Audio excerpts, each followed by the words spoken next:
Hi Pisces, welcome to the full moon navigation for July 20th and 21st of 2024. The period lasts for about 2 weeks. Full moons close out cycles, and the energy that we're dealing with, or the cycle we're closing out, is number 3 energy, letting go. However, it was reversed. And so we have to look at the reversal information in regards to this card. And it kind of reveals a personal attachment that's pretty significant, and it's affecting the quality of your life. That can be a person who's dishonored you, or activity that could be holding you back, or a desperation to achieve a certain desire. But the idea here is to let go of any urgency or desperation. This can cause blocks in your consciousness and intentions, and it can bring about kind of a dark vibration if you continue. It doesn't allow you joy, right? It kind of blocks your joyous receptivity. It is a warning to you to let go of attachment and to start making more mindful choices rather than just reacting to what happens. You should choose to, well, this card asks you to choose joy and to bring it in your life every day. And not because there's an event or escapist behavior or, an unfulfilling relationship, but just to let go of unhealthy attachments and to work on your goals, but without obsessing about it. So it's asking you to be patient and peaceful, and in that way you will manifest the happiness and attract what you want in the future. Okay, so that's the direction the reading is going in. Let's see what the tarot cards say in regards to this.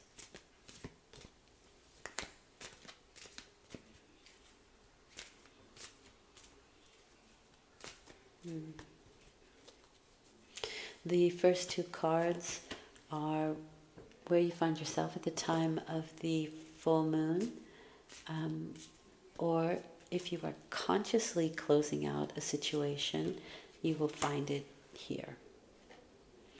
The second set of cards is you, how you're feeling. It's you in the situation. It's how you're feeling, it's what you're thinking, it's what you're doing, it's your behavior in regards to the situation.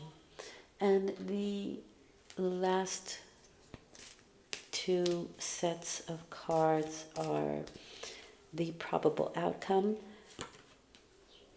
Probable because some things we are able to change, and some things we are meant to experience. We chose to experience them, but it is always to further our own growth.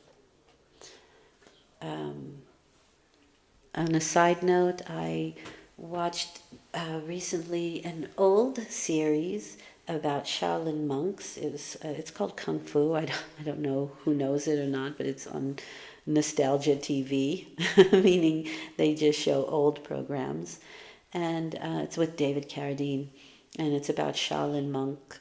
And he often refers back to his childhood and the things he learned at the temple.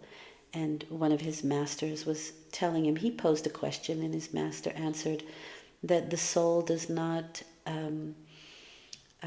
record time, but it records growth. And I think that that's kind of the purpose of why we exist here at all in the 3rd dimension. I found it very profound, so I just wanted to share that. But it does kind of sum up the last 2 cards and probable outcome. So, all right, let's get started. 4 of Wands, 3 of Swords. Four of Wands is about a gathering. It can be the marketplace for people, but it is people that think like us, act like us, behave like us, and they invite us into their situation. However, there could have been some sort of separation or hurt feelings, some hurt emotions, some heartache with the Three of Swords there. Excuse me.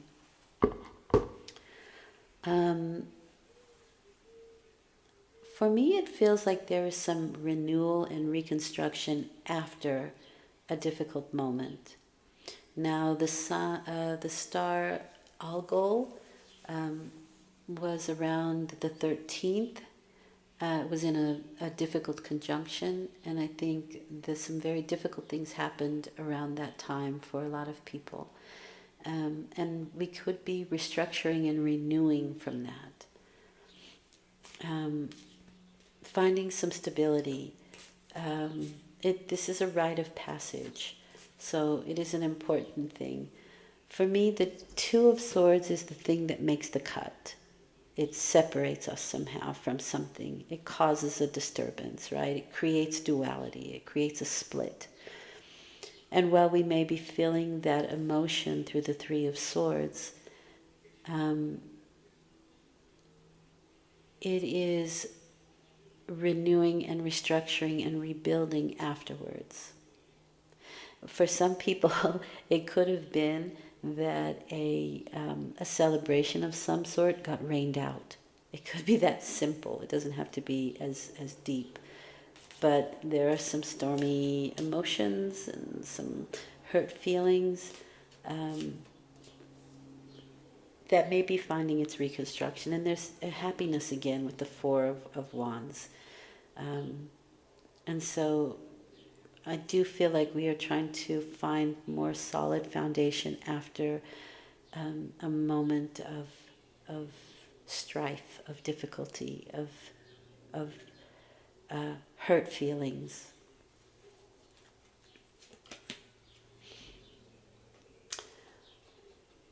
It is indeed on how we can rebuild. How can we edit our situation? Something that we've built up until now isn't satisfactory. So if you think about it, this guy's at his harvest, right? He's at the plant that he's grown. These are the grapes that he's grown. And they could be sour, or they could be purple, and he wanted white grapes, or something like that. And this is the moment when you get to rethink things and edit them and take some time to make different decisions, to go over the situation and make editing choices, right? Some different choices. How could I make things different? How could I make them better? This is a rite of passage. When something difficult happens, it's really important to kind of rethink things and say, how could I have done that better? What could I do differently? The Nine of Cups and the Ace of Pentacles, really good cards.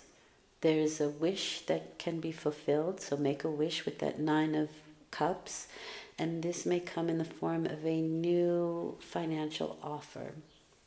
The Ace of Pentacles is a new seed that you can plant now that can turn into a big money tree later.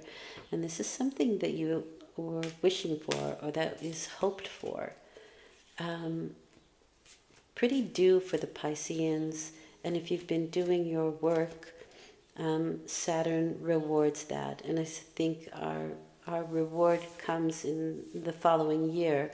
But that's what I mean. We're planting the seed now. The choices that we make now is what's going to affect our financial prosperity in the future. So it seems kind of important to let go of any old hurts, any old emotions, any old sacrifices, anything that didn't work out in the past, and to plant something new at this time.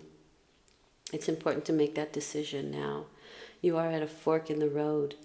And so it looks like you are getting the opportunity to make a new decision about something. A new opportunity is coming your way.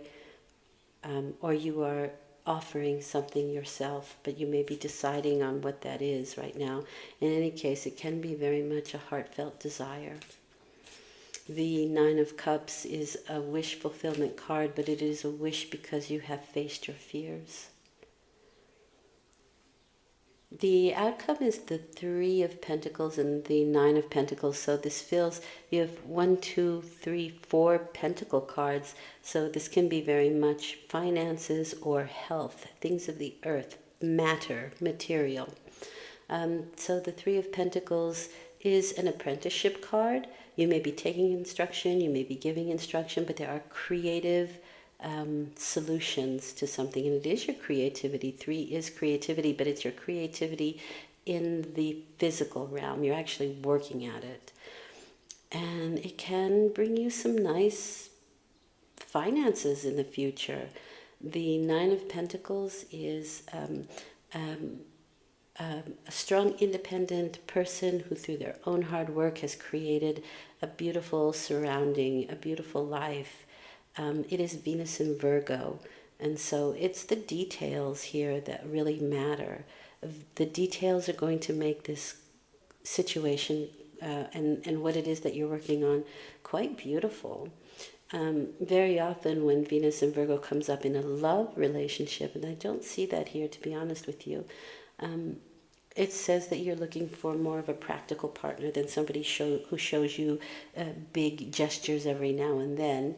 You want somebody who will make sure that that they pay their half of the bill, that they make the bed for you in the morning, or stand with you and cook with you, or dry the dishes as you do the dishes. It's the little things, it's the practicalities, it's the small details when in a romantic situation. And interestingly enough, there's partnership.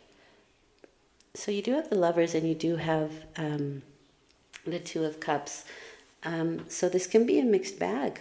It absolutely can. It can be romance, and it can be the more practical things in life, and it can be the practical things in life in romance, but it can also be financial partnerships. Whatever it is, there is somebody else who matches your desires. When the Two of Cups appears, they may be different people than you, but there is something that matches your desire. And while you have that, Venus in Virgo, which is a very independent energy, if you can find your match that allows you your independence within a partnership, then you're good to go, right? That is the thing that matches your desire. That's very interesting. Sometimes the Three of Pentacles can be marriage.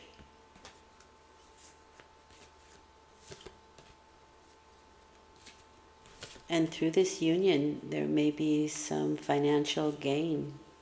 You could be a power couple. For some of you, not everybody. But in any case, there's partnership there. Some really nice cards. It's time to let go of the old hurt and the past wounds. It's time to restructure and rebuild. What does Spirit want you to know? You have rainbow. There's a rainbow beyond the clouds. There's the pot of gold. It's just really nice. And that kind of implies for me the Ten of Cups, because the Ten of Cups is the pot of gold at the end of the rainbow. Interesting. And in the Ten of Cups, it's the Two of Cups that have emotionally matured to have that pot of gold at the end of the rainbow. A lot of connections here. There's a heartfelt desire that's going to be offered to you, Pisces. Let go of the old stuff, and it's time to let go of the difficulties that Saturn has, I want to say, oppressed us with in the last year and a half, and maybe even beyond for some. Thank you for listening. I hope this has been helpful. It's quite a positive reading, so enjoy it. I'll speak to you in 2 weeks with a new moon reading. Thank you for listening. I hope this has been helpful. Bye for now.